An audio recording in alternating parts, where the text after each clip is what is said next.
मातृ प्रणाम 1 2 3।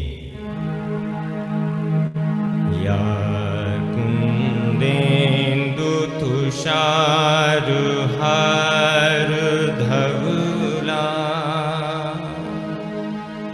या कुंदेन्दु तुषार हार धवला, या शुभ्रवस्त्रावृता, या वीणावरदण्डमण्डितकरा, या श्वेतपद्मासना,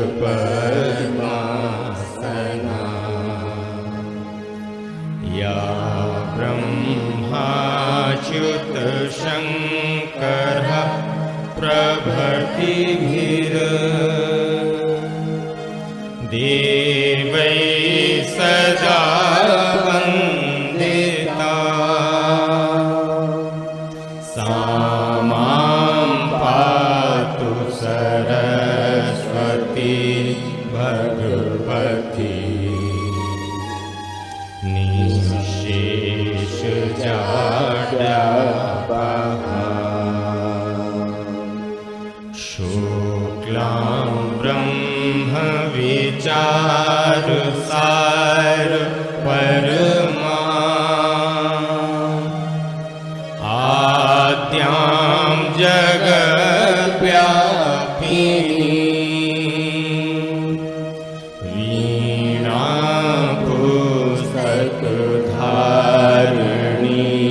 अभयदां, जाड्यान्धकारापहा।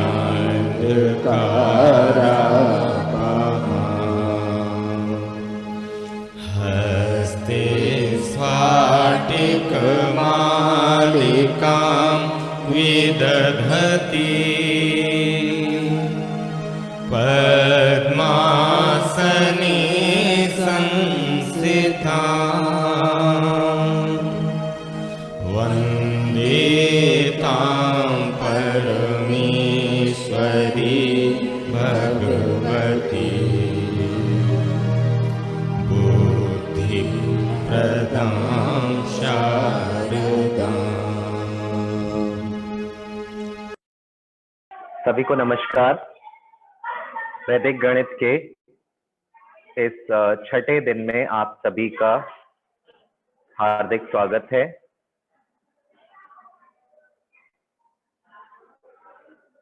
आज के सेशन में हमारे पास एक बहुत अच्छा टॉपिक जो जनरली कॉम्पिटिटिव एग्जाम्स के लिए के पॉइंट ऑफ व्यू से बहुत इम्पोर्टेंट है।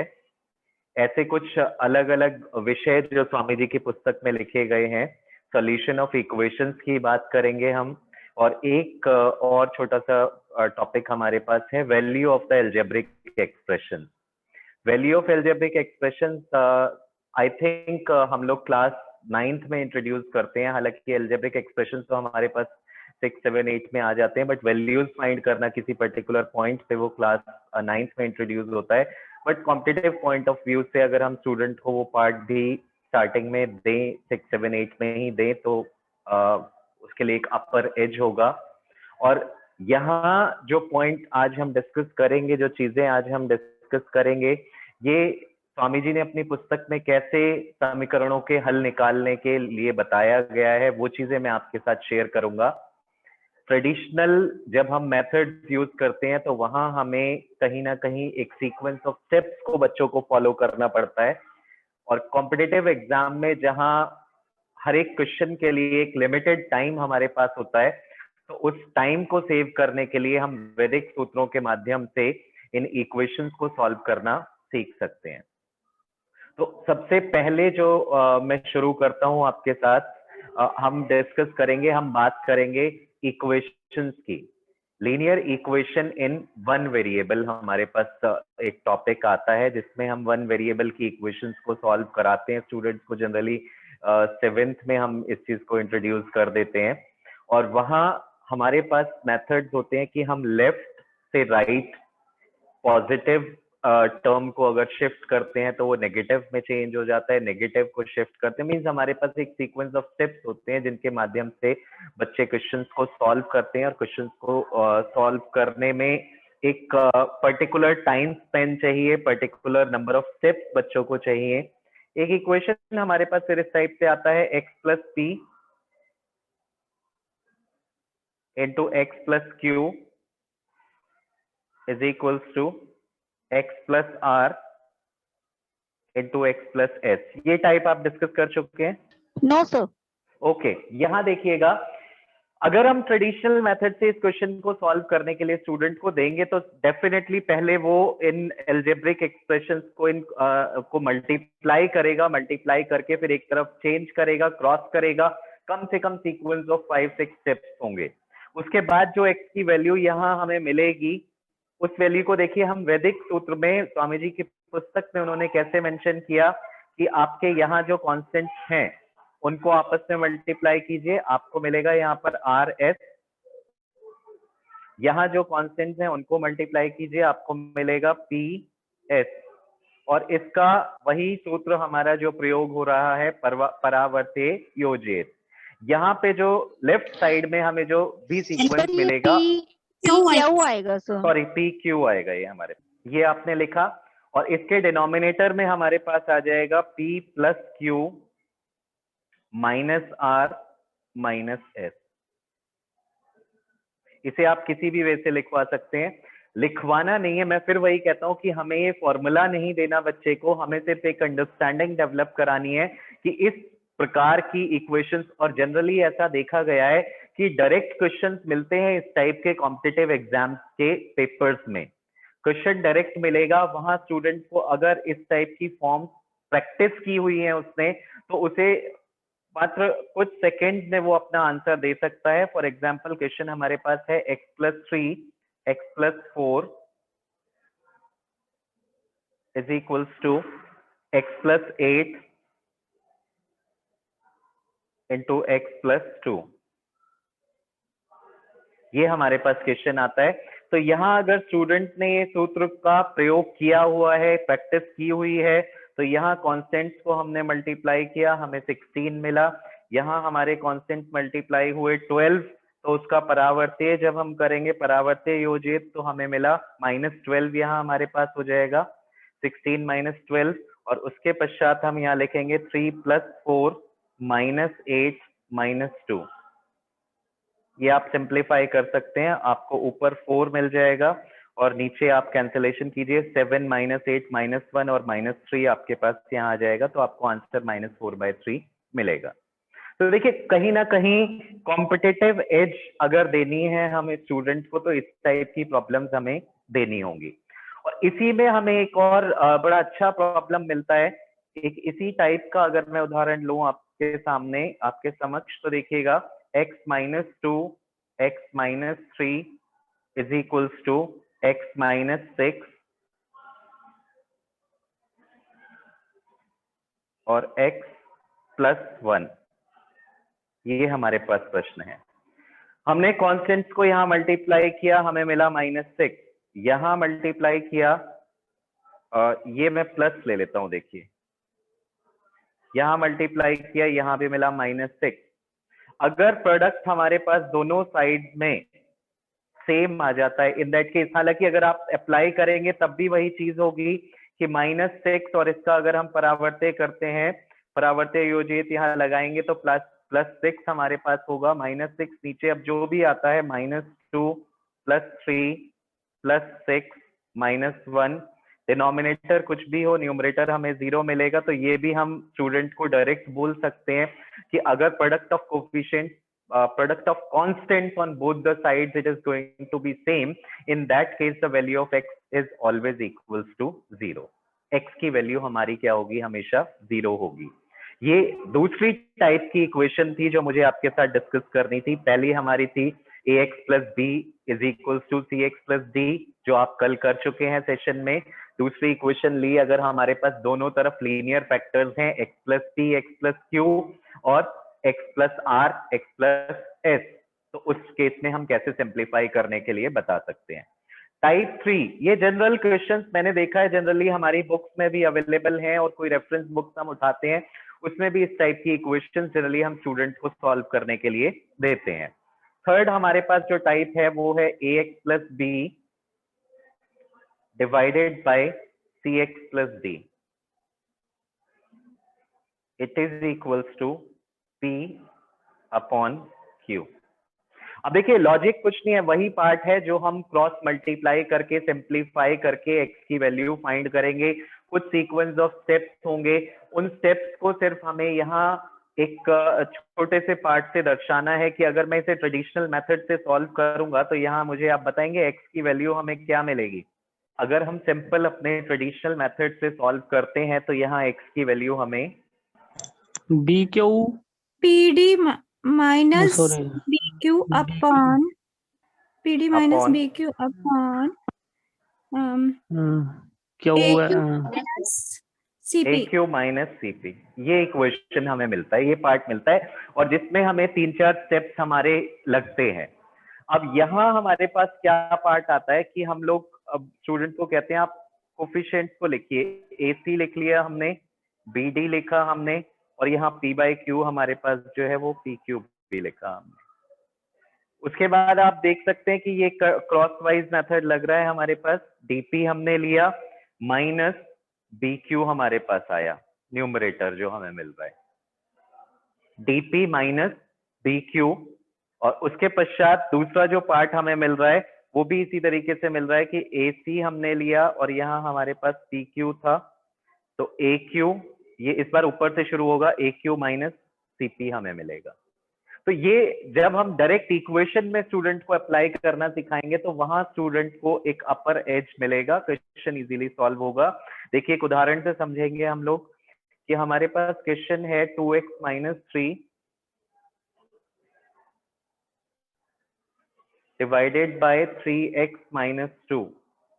यहाँ बहुत सारी इक्वेशंस ऐसी स्वामी जी ने अपनी पुस्तक में लिखी हैं कि वो डायरेक्ट आप ऑब्जर्व करेंगे और आंसर लिखना शुरू कर देंगे, उसमें परावर्ती योजित लगाएंगे और डायरेक्टली हमें आंसर मिलेगा। तो यहाँ x की वैल्यू जो हमें मिलेगी वो मिलेगी, पहला पार्ट हमें यहाँ से मिलेगा -10, दूसरा पार्ट हमें यहाँ से मिलेगा वी हैव टू अप्लाई परावर्ती योजित, -18 का हमारा क्या बन जाएगा +18, जब हम ट्रांसपोज एंड अप्लाई करेंगे। -18 था, साइन चेंज करना है, परावर्ती योजित का मतलब है transpose and apply, means change the sign and then apply. दूसरा जो पार्ट डिनोमिनेटर हमें मिलेगा 6 2 12 और माइनस में 5 3 15, ये पार्ट आपको मिल गया। तो यहाँ आंसर हमें मिला 8 upon -3 is my answer. Questions की जितनी प्रैक्टिस देंगे उतना स्टूडेंट कंफर्टेबल होता चला जाएगा। मैं इसको सिंपल, मेरा जो कहना है कि हमारी ये अप्रोच कॉम्पिटिटिव एग्जाम्स के लिए होनी चाहिए, और स्टूडेंट्स को अगर हम 8-10 क्वेश्चंस देते हैं, ऐसा देखने को मिला कि हर प्रकार का बच्चा जो हमारी क्लासरूम में बैठा है वो बड़ा एंजॉय करते हुए इन क्वेश्चंस को सॉल्व कर रहा है, क्योंकि यहाँ एक तरीके की ऐसा देखने को मिल रही है कि अर्थमेटिक अप्रोच लग रही है, यहाँ पे अलजेब्रिक अप्रोच पे हम काम नहीं कर रहे हैं। तो बाय हार्ट आई से कि that these things must be first of all tried in the classroom. एक बार क्लासरूम में जब हम इन्हें यूज करना शुरू करेंगे then definitely we can work upon these things. Okay, so this is the third form that we have discussed. इसके बाद हमारे पास जो अगला पार्ट आता है, अगली जो हमारे पास फॉर्म आ रही है, उस फॉर्म में हमारे पास है अगर हम यहाँ बात करें कि टाइप 4, मैंने 3 टाइप्स आपके साथ डिस्कस की, जिसमें से एक टाइप आप पहले कर चुके थे। अगला हमारे पास प्रश्न आता है m upon x plus a plus n upon x plus b। अब देखिए थोड़ा सा जनरलाइजेशन मेरे हिसाब से आप लोग भी देना शुरू कर देंगे यहाँ पर, कि अगर इस टाइप की मेरे पास इक्वेशन है तो इस टाइप की इक्वेशन में हमें how we will get the value of x का हमें क्या वैल्यू मिलेगा, और किस टाइप से हम जनरल अप्रोच इसमें बना सकते हैं, how we can have a direct approach for this question, what is the value of x in this case. ये रेसिप्रोकल करके x की वैल्यू निकाल के सर कोशिश कीजिए मैम, बताइए क्या आएगा यहाँ पर पार्ट। रेसिप्रोकल हम डायरेक्टली नहीं कर पाएंगे यहाँ पर क्योंकि बीच में प्लस साइन है हमारे पास। यहाँ जो x की वैल्यू हमें मिलेगी वो मिलेगी -mb -na upon m+n।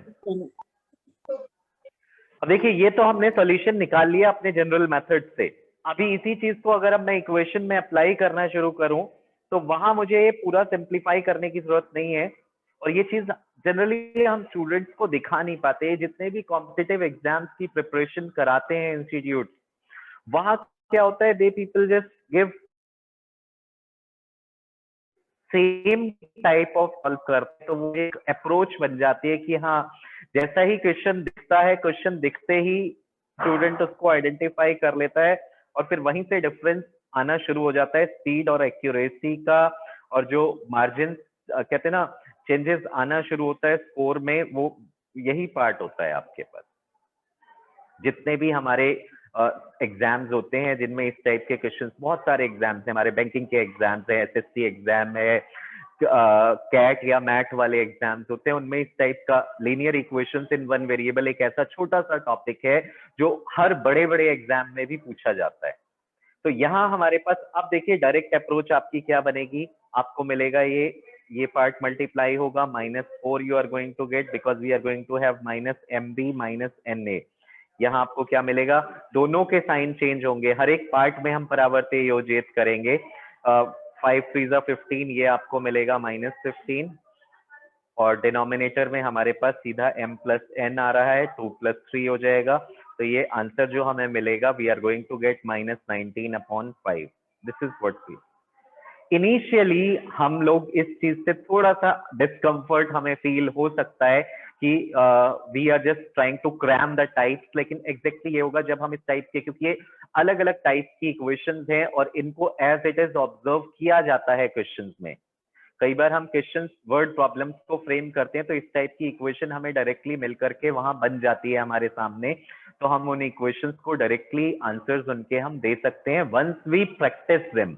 Main issue यहाँ है प्रैक्टिस का। The more we practise these types of questions, definitely we can give the answers, we can ask the students to give the answers directly.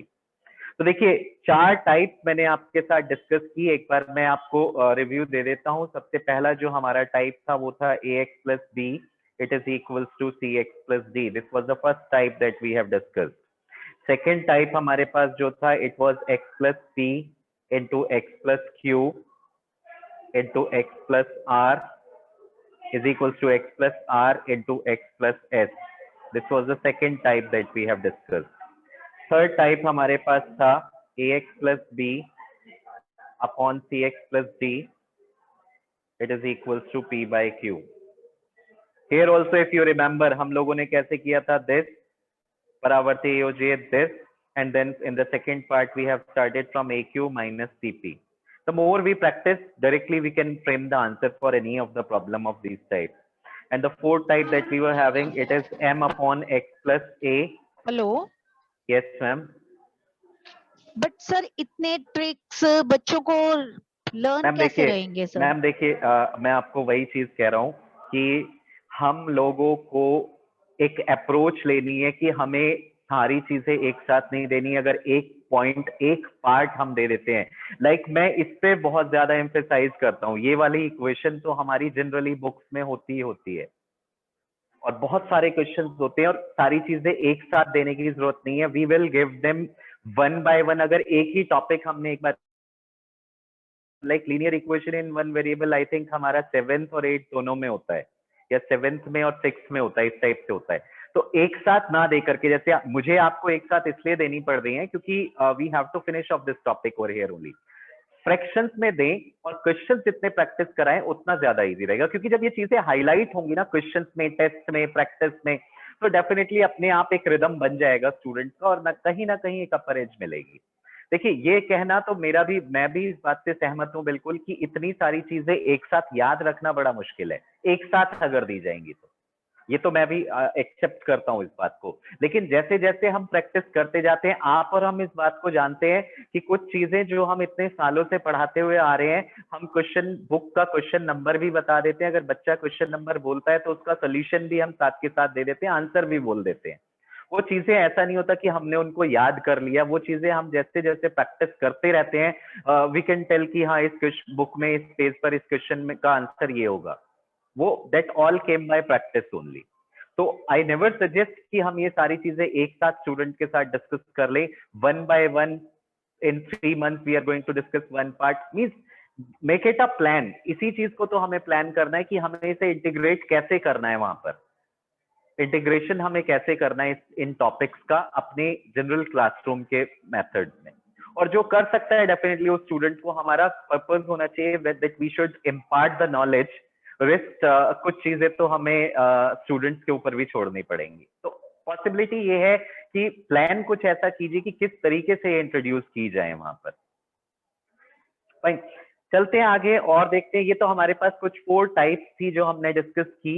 इसके बाद हमारे पास एक और part आता है जिसे हम कहते हैं एक वैदिक गणित का सूत्र आप लोगों ने सुना होगा, शून्यम साम्य समुच्चय। शून्यम साम्य समुच्चय, इसमें हम बात करते हैं कलेक्टिविटी की। कलेक्टिविटी का मतलब कॉमन पार्ट अगर हम कहें तो देखिए ये छोटे छोटे अंश हैं। अगर मैं कहूं यहाँ आपको कि हमें ये चीजें याद करानी है तो हमें याद नहीं करानी, हमें ये चीजें बच्चों को ऑब्जर्व करना सिखाना है कि उनका एक ऑब्जर्वेशन पावर जो है वो एनहेंस हो। और उसको एनहेंस करने की एक टेक्निक जो मैं समझता हूँ कि हम जितना ज्यादा एक तो पहले इनिशियल जब हम ये चीजें बताएं तो वहां प्रैक्टिस करे बच्चा। और दूसरी चीज ये होती है कि जब हमारे ट्रेडिशनल जो हम अपना मॉडर्न मैथमेटिक्स पढ़ा रहे हैं क्लासरूम में, वहां जब चीजें आए तो हम हाईलाइट करें इस चीज को कि देखिए उस टाइप की फॉर्म आई है, यहाँ हम वो भी अप्लाई कर सकते हैं। ऐसा अगर हम करेंगे तो शायद हम लोग सक्सेसफुल हो सकते हैं। सिंपल हम ये कहें कि ये फॉर्मेट है, इसको ऐसे लर्न कर लीजिए और ऐसे इक्वेशन में अप्लाई कर लीजिए, तो वो फिजिबल नहीं होगा किसी भी टाइप से मेरे हिसाब से। फाइन, तो आइए जो हमने अभी सूत्र की बात की, शून्यम साम्य समुच्चय। शून्यम साम्य समुच्चय का मतलब है when the collectivity is same. Collectivity का मतलब कॉमन पार्ट, एक पार्ट ऐसा है जो हर जगह पर है, देन द कलेक्टिविटी इज 0। इसका अर्थ है हमारे पास जब कलेक्टिविटी हमारी पूरी सेम होगी, जब हमारा कॉमन पार्ट एक पूरी इक्वेशन में हर जगह होगा, तो वो कॉमन पार्ट हमारा क्या हो जाएगा, 0।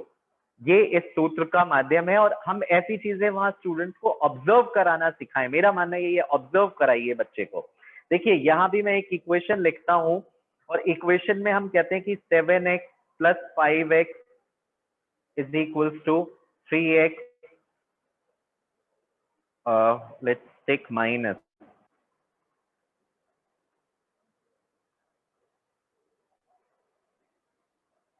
-4x, ऐसा कुछ अगर हमें मिलता है तो यहां अगर मैं कलेक्टिविटी की बात करूं तो मुझे सिर्फ इतना ऑब्जर्व कराना है कि x x x x x हर टर्म में है। आप बता सकते हैं आंसर क्या होगा यहाँ पर, हमारी x की वैल्यू क्या होगी? सॉल्व द इक्वेशन अगर हमारे पास क्वेश्चन है। 0। x will come out to be 0। तो अब देखिए यहाँ पैटर्न बताना नहीं है, यहाँ ऑब्जर्व कराना है कि अगर x हमारा हर पार्ट में आ रहा है तो यहाँ अगर स्टूडेंट ऑब्जर्व करना शुरू कर दे कि भाई एक चीज हमारी ऐसी है जो हर टर्म के अंदर है, तो यहाँ जो कलेक्टिविटी की मैं बात कर रहा था, कॉमन पार्ट हर इक्वेशन में है, तो यहाँ जो x की वैल्यू हमें मिलेगी वो क्या मिलेगी, 0 मिलेगी। और जनरली आप इस चीज को देखेंगे कि क्लासरूम में स्टूडेंट जब सॉल्व करने को अगर आप ये प्रॉब्लम दोगे तो स्टूडेंट शिफ्टिंग करके सॉल्व करेगा। डेफिनेटली हम लोग इसको प्रमोट भी करते हैं और डेफिनेटली वो चीज करनी भी चाहिए, स्टेप्स भी आने चाहिए स्टूडेंट को। बट इनिशियली हम ये चीज भी हाईलाइट करते चले साथ के साथ कि देखिए कलेक्टिविटी यहाँ सेम है हमारे पास, तो we can write the answer directly also. Second, इसी में अगर मैं एक क्वेश्चन और लेता हूँ, यहाँ भी ये समझ में आना चाहिए, 3 times of x - 2 it is equals to 7 times of x - 2। अब यहां भी बात वही आएगी, when the collectivity is same. Collectivity हमारे पास क्या है, x - 2 it is same. Student को अगर मैं ट्रेडिशनली देखूंगा, स्टूडेंट की नोटबुक में देखता हूं कि इस टाइप की प्रॉब्लम देने के बाद जब सॉल्व करने को बोलता हूं तो यहाँ सोल्यूशन ये आता है, 3x - 6 it is equals to 14x - 14। फिर शिफ्टिंग की जाती है, 3x - 14x is equals to -14। No, sir. Hello? 7x रहेगा। हाँ जी मैम, सर 7x। सॉरी यहाँ 7x होगा आपका, ये 7x होगा। यहाँ हमारे पास क्या होगा, -14 + 6। उसके बाद आप सिंप्लीफाई करेंगे तो x की वैल्यू यहाँ आपको सीधा क्या मिलेगी, 2 मिलेगी। And this we can write from direct part also कि हमारे पास जो कलेक्टिविटी है वो x-2 है, तो we can write it x-2 is equals to 0 and from here we can have x is equals to 2। और ऐसा शायद हम लोग वहाँ कराते भी हैं, कॉमन लेना हम स्टूडेंट को सिखाते हैं कि आप कॉमन लीजिए और कॉमन लेकर के फिर you can find the values of x। तो स्वामी जी ने अपनी पुस्तक में ये पार्ट डायरेक्टली लिखा, एक सूत्र उन्होंने बोला कि कलेक्टिविटी चेक करो, अगर कलेक्टिविटी सेम है हर जगह है तो कलेक्टिविटी को आइडेंटिफाई करो और उसको 0 पुट कर दो, you will get the answer directly. एक और प्रश्न यही आता है हमारे पास कि जब हम देखिए दो चीजें हैं, एक तो पहले प्रैक्टिस दें और फिर हमारे जो कॉमन बुक्स के अंदर क्वेश्चंस हैं उनमें जब ये चीजें हम आइडेंटिफाई करना शुरू करेंगे, जब उन बुक्स के क्वेश्चंस में हम लोगों को ये चीजें मिलनी शुरू हो जाएंगी तो डेफिनेटली हम लोग एक अपर एज लेकर के चलेंगे। क्लास 10th के स्टूडेंट्स को मेंसुरेशन का हमारे पास एक टॉपिक आता है। मेंसुरेशन के टॉपिक में स्क्वायर रूट फाइंड करना वहां था, किसी नंबर का स्क्वायर रूट आ गया था तो वो लिखा हुआ था आपका 4225, कहीं x की वैल्यू क्यूब स्क्वायर रूट का क्वेश्चन था, एरिया का क्वेश्चन था, वहां स्क्वायर रूट आया, तो वहां ये पार्ट मिल गया। हेरोन्स फॉर्मूला में भी आता है, मेंसुरेशन में भी कई जगह ऐसी देखा गया है, मैम ने मुझे आंसर डायरेक्टली बता दिया। तो ये भी जब हम कहते हैं ना, मैंने वो चीज हाईलाइट करानी शुरू की बच्चों को कि देखिए यहाँ हम वैदिक गणित का ये सूत्र प्रयोग कर सकते हैं, वरना बच्चे के लेवल पे अगर मैं जाके सोचूं तो वो इसको सिंप्लीफाई करेगा जैसे भी हम स्क्वायर रूट उसे निकालना बताते हैं उस तरीके से। तो वो कॉमन क्लासरूम में जैसे How can we make sure that the number is going to be a complete square? Ma'am इस पर्टिकुलर पार्ट में आप देख रहे हैं कि कैसे हम लोग काम करेंगे कि हमें कंप्लीट स्क्वायर मिल जाएगा। मींस यहाँ तो कंप्लीट स्क्वायर है, आपने आइडेंटिफाई कर लिया, और इसी तरीके से प्रॉब्लम्स देखते हैं तो वो क्वेश्चन से आइडेंटिफाई हो जाएगा। और शायद अच्छा हम लोगों ने अभी वो ड्यूप्लेक्स मेथड से इम्परफेक्ट स्क्वायर्स का नंबर डिस्कस नहीं किया। अच्छा एक चीज और होता है, ये अब कुछ सारे टॉपिक्स कहते हैं ना, समय हमारे पास कम है, हमारे पास बीजांक जो है, बीजांक के माध्यम से मैं अगला जब भी सेशन मिलेगा उसमें बताऊंगा कि बीजांक के माध्यम से हमें पता चल जाएगा कि हमारा नंबर परफेक्ट स्क्वायर है या नहीं है, क्योंकि कुछ एक हमारे पास डायरेक्ट परफेक्ट स्क्वायर्स होते हैं, बीजांक जो होता है वो बता देता है कि परफेक्ट स्क्वायर्स के बीजांक ये होते हैं, इसके अलावा परफेक्ट स्क्वायर्स के बीजांक कुछ पर्टिकुलर पार्ट हमारे पास नहीं होते। ये चीजें हम डिस्कस करेंगे अगला, शायद मंडे वाले एक सेशन मुझे और मिलेगा, उसमें इम्परफेक्ट स्क्वायर्स के स्क्वायर रूट पे भी बात करेंगे और इस पे भी हम बात करेंगे। आइए अभी हम आगे बढ़ते हैं इसी बात पे कि जो हम सूत्र की बात कर रहे थे, कलेक्टिविटी की बात कर रहे थे, इसमें टाइप 2 पे मैं आपको लेकर के चलता हूँ। तो देखिए जो पार्ट मैंने अभी दिखाया ना आपको, कि जैसे सर ने बोला हेरोन्स फॉर्मूला में ऐसी चीजें आती हैं, स्क्वायर रूट टाइप मिलेगा बच्चे को, या फिर मेंसुरेशन में मैंने मेंसुरेशन में ऑब्जर्व कराया बच्चों को और दिखाया इस चीज को कि आप यूज कीजिए यहाँ पर, इनको बच्चों ने यूज किया और उनको डेफिनेटली आंसर्स मिलने शुरू हुए। टाइप 2 हमारे पास इसी में आएगा। एक और टाइप का इक्वेशन हमें मिलता है कि हमें अब कलेक्टिविटी आइडेंटिफाई करनी है। क्वेश्चन हमें मिला a-3 a+8 it is equals to a+2 और a-12। a-3 a+8 is equals to a+2 a-12। अब देखिएगा यहाँ क्या बात होगी, यहाँ कुछ भी कॉमन नहीं है मेरे पास, यहाँ कोई भी पार्ट कॉमन नहीं है। सेम ऐसा ही चीज मैंने आप लोगों के साथ पीछे भी डिस्कस की है, जो इक्वेशन हमने ली थी x + p x + q is equals to x + r x + s, उसमें मैं आपको ये चीज बता चुका हूँ कि यहाँ अगर मैंने इन कोफिशिएंट्स को मल्टीप्लाई किया तो मुझे मिल रहा है -24, और यहाँ भी कोफिशिएंट्स को मल्टीप्लाई किया तो हमें क्या मिल रहा है -24। When the product of the constants on both the sides of the equation it is same, then the value of the unknown it is equals to 0. Then the value of the unknown term it is equals to 0. ये part हम वहां भी discuss कर चुके हैं, स्वामी जी ने इसे दोनों सूत्रों के माध्यम से बताया कि इसे हम परावर्तीय योजित के उससे भी कर सकते हैं और इसे हम यहाँ कलेक्टिविटी भी आइडेंटिफाई कर सकते हैं। यहाँ कलेक्टिविटी क्या होगा कि product of the constant on both the side, if it is coming out to be same then the value of the unknown it is equals to 0। ये स्टूडेंट जैसे जैसे आइडेंटिफाई करेगा उसे मिलेंगी चीजें क्लासरूम में सॉल्व करते समय, तो वहां से उसको ये प्रॉब्लम के सॉल्यूशंस भी बताना उसके लिए बहुत इजी होना शुरू हो जाएगा।